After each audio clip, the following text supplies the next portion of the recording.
fellow collectors, and welcome to Long's Toys. Today we are taking a look at Voyager class G2 Ramjet from the Transformers Generation Selects line from Hasbro. And I have to apologize for the delay with this one.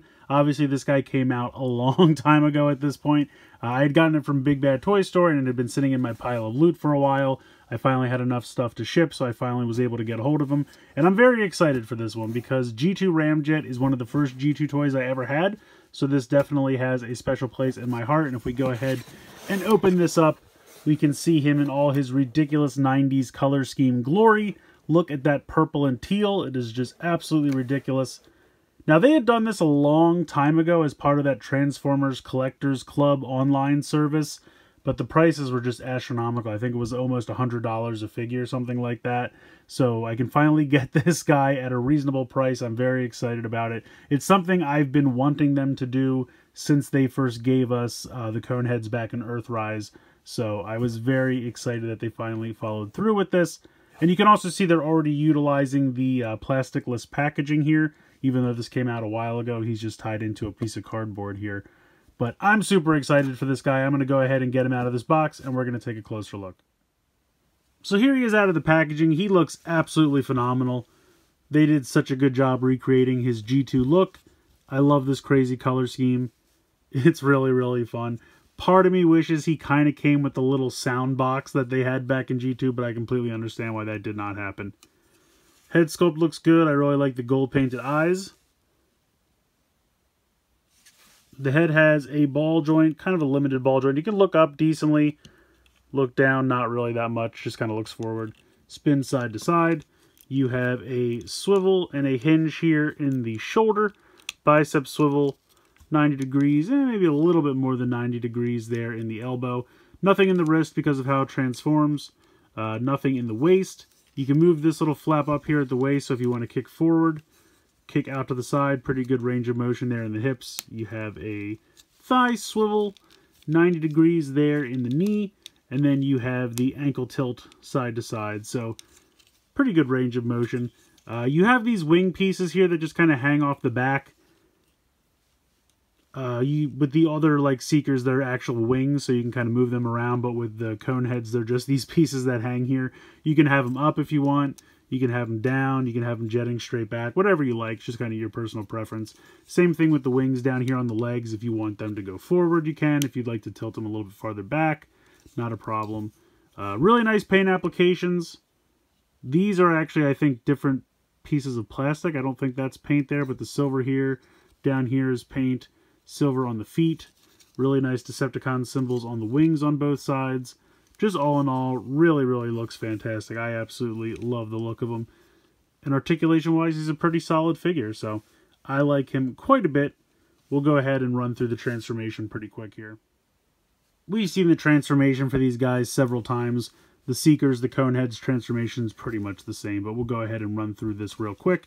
You can start by taking this piece of the nose cone on the back, bringing this around and closing this up over the head like so.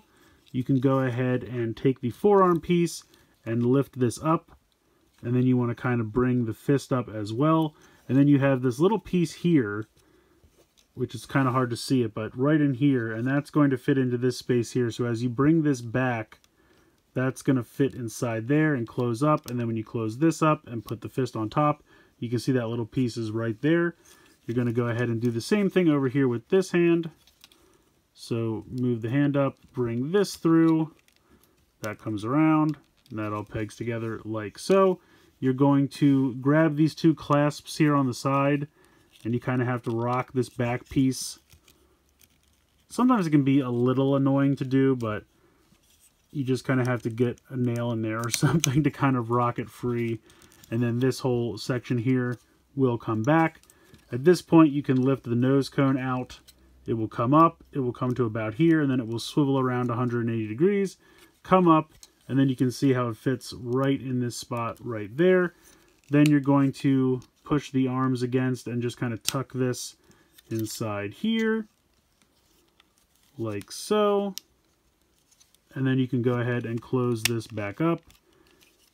Come down to the legs, you can close up the feet like this.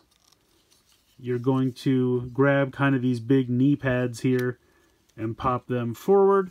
And then you're going to kind of collapse the legs. But before you do that, you want to peg them together. There we go. Now you can see here that there are 2 tabs right there. And they're going to tab in right here and here. So you want to kind of rock this back. And then that's going to peg in like that. And then you can just go ahead and bring these in. Now they are going to fit over top of the waist piece, which looks a little ridiculous, but it works. So you just kind of go ahead and do that exactly like that. And then you just kind of position the wings down. And then for these pieces here, you want to kind of bring this up because you have to kind of swivel this back and so that it kind of fits in there, and then you can bring it down and then it kind of just fits flush with the rest of the wing piece here. So bring that up so that you can bring this down so that it clears, and then kind of swivel that into place. And there we go. There is our jet mode. I love that it has his name on the side there. You can see it says Ramjet.